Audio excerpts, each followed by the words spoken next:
TCU is, on the verge of being in the AP rankings, and you went toe-to-toe with them from start to finish. What do you think was the difference between you guys coming over the hump, and what do you think you guys did well to stay close?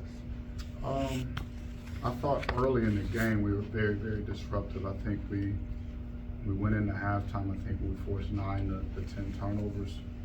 I thought we really took them out of some of their sets. I think we were dictating the terms on defensively, and then we defensive rebounded very, very well.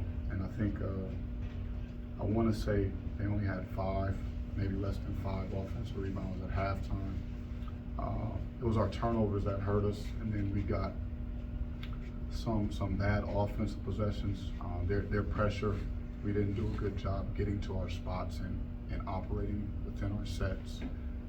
Just kind of sloppy, too nonchalant at times. And against them and their pressure, you have to be sharp with your movements and your passes and your routes. And that's what pressure does to you sometimes. It kind of fatigues you.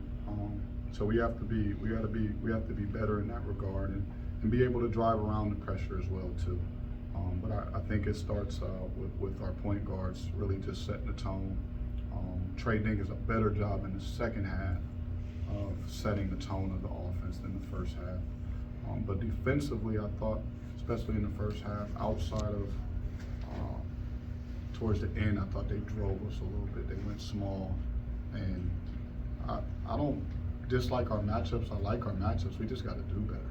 I think we can guard and defend one-on-one much better than that. We have to accept the challenge, and we have to win those matchups. Drew, you obviously, I would think you knew they were going to go after the 2 guards and try to keep them from scoring. What was your plan going in to offset that? Yeah, we tried to, immediately we tried to attack on the inside. We got them in some foul trouble. I think they did a good job pressuring the basketball, which sometimes when you apply that much pressure, it takes you out of your sets. Harder to get the ball inside at times. I thought we missed some opportunities to really hurt them inside, especially as they were circling through their lineup, and at some point they went really small. We didn't take advantage of those moments, and we got to be better in that regard to see the matchups and to be able to exploit them. We just got there a couple of times. We got stripped, weren't strong enough with the ball. Like I said, too many turnovers from us in the first half as well. We forced enough turnovers, but we gave the ball right back. So we have to, be able to handle anyone's pressure that brings that type of pressure. But they definitely, I knew they would get after our guards. Any guard that stepped on the floor, they were going to pick them up 94 feet. And we just have to be ready for that challenge. I don't think they're letting anyone off the hook. That's just how they play every game. One guard that didn't struggle per se was Max, and with his season being what it was, what was it like to see him, while everyone else was struggling, have such a good offensive performance? Yeah, I thought Max did a very good job of bringing the pressure down, and he got to his spots and he cut hard, and those things gave him a good rhythm and they alleviated the pressure. Other guys, I thought we were on our heels too much. I thought Max did a good job of coming off ball screens, and then even in the pick and rolls, being able to turn the corner and get downhill. And some of it is his size and athleticism, where Kareem may have to hesitate at times to finish around the size and length. Max, with his ability to play above the rim on those drives, he can get to the rim, and of course he can shoot the ball in. And we just tried to get him as many opportunities as we could. And he did a great job of, finding the basket. Drew, you called the timeout early in the second half, and it seemed like the defense especially really seemed to turn it up just a notch more after that. Just what do you think the attention to detail was there that just kept you guys defensively engaged in those moments? Yeah, I thought we weren't engaged to start the second half. Just affected by every play. I told the guys, stop dropping your heads. You make a mistake, you want to drop your heads. Look, it's not saving you. It's not doing us any good for a guy to make a mistake, and the first thing they want to do is drop their heads. I said, listen, if you want to drop your head, just do me the favor and keep your head dropped and walk back to the locker room, right? Because it's doing us no good on the floor. And you know, I think we just responded to the challenge of, listen, the intensity is raised, and you either meet it or push forward, or you get left behind. And I thought we went on a big run. We made some shots, but defensively we found our rhythm, and we just couldn't close it any tighter, really. You know, we had a couple possessions that I would love to get back, but we couldn't close it any tighter. And then down the stretch, it just became an 8 or 9 point game that we can never, you know, get past that. And I think, you know, you got to commend them. They made some big shots. They handled the pressure. They handled the run.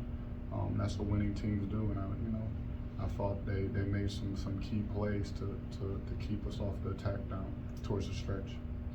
Coach, every team's been struggling to generate good shots early in the shot clock against VCU. What is it that's made their defense so difficult to deal with? Activity, and they do a good job of swarming the basketball. As you see, we got the ball in front of the rim quite a bit at times, but you have to make good plays when you get it there. I thought we got to the paint. Often enough, especially in the first half. I mean, if you looked up, and I even told the refs this, I said, listen, man, we've been in the bonus since the 12-minute mark. So I thought we did a pretty good job of getting the ball to the rim. The next phase of that is, do you have a shot? Go up with it strong, be ready to finish. Do you not have a shot? You got to be ready to kick the ball. When you collapse their defense, it can't result in turnovers. We had a few of those plays and a few wild, bad shots that you don't want to take bad contested twos, and we allowed them to get out on easy fast breaks, and that's how they got out to that lead. They stretched that lead out on us in the first half, and I thought that was a critical point in the game that we didn't respond to in the first half. Matt Shulga had 15 in the first, but only 7 in the second. What do you think you guys did well in the second to limit him? You know, I thought, and I don't know how many free throws he shot in the second half as well, but there were too many opportunities in the first half where I thought we had him stopped and we bailed him out by leaving our feet. He really loves the shot fake, and you have to be disciplined. But overall, just too much penetration. I thought Jakob, you know, he gave everything he had.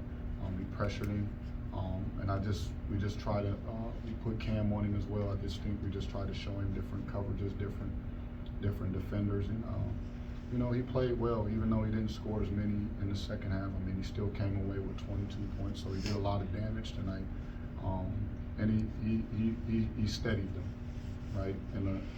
In a game where Russell struggled, where they got in some foul trouble with the big fella, I thought he was the one key piece that kind of kept them settled. And then Zeb Jackson provided another punch off the bench as well too. Listen, they do have, you know, about 4 guards that can really, you know, heat you up and come after you and attack you offensively or defensively. Drew, can you talk a little bit about what a game like this does for your guys or means to this team at this late stage going into the tournament? For us, it just means, you know, I told the guys, you know, when you lose, there's disappointment. I get that, but we don't have time for disappointment. I didn't want to see anybody laid out with their head drawn or head down, because we got more left. We got to go to St. Louis. We got to get ready to play, and we have to make sure we're not trending or taking any step backwards at this point. Win, lose, or draw, we want to be playing sharp and good basketball, right? So there's some things we did tonight that I thought were pretty good, right? Pressuring them into those 9 or 10 turnovers in the first half, dominating the rebounds in the first half. Now we got to make sure we can continue that in the second half, because I think we gave up 9 or 10 in the second half, and that's way too many. You can't give an efficient, good offensive team that many second chance opportunities. But at this stage, it's just making sure that we can't waver, we can't be bothered, right? We got to go to St. Louis and make sure we are playing good basketball. I don't want us to hold on to anything and take any steps backwards, because like you said, we're itching towards tournament time, and it's important, right? You want to go into tournament time. It's great to go in there with some wins, right? Coming in with some wins, but at the end of the day, it doesn't matter. It doesn't matter when that ball tips up. We got to be ready to play, and we need to be at our best. Coach, speaking of taking steps forward, for Eli, going from the NEC to the A10 is a very sizable leap, and he had his early struggles.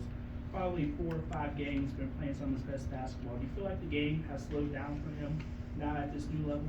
Yeah, you know, if you remember Eli, for the first half of the season, he couldn't stay on the floor. Everything, he was a ball of energy, but everything was a foul. He was late in his coverages, but he's maturing, he's growing. And I told him, you know, a while back, I called him out and said, listen, you know, half your performance is due to because you're not ready to go in practice.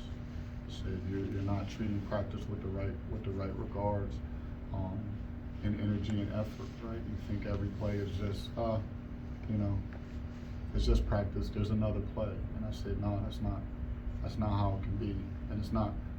There may be a player out there that can get away with that, right? Trey Clark could get away with that, but Eli has to be in tune until he catches his rhythm. Right? Sometimes when you become a vet, you understand it a little more. You're more comfortable, but it was time for him to make a jump in practice. He's done that, and I've seen it carry over in the game. And you know, he's physical, he's athletic, he's strong around the basket. He's actually a really good passer as well too. So he's got a lot of intangibles to his game, and I'm just happy that, you know, he's playing with more confidence, and he's continuing to find success. Thank you, Coach.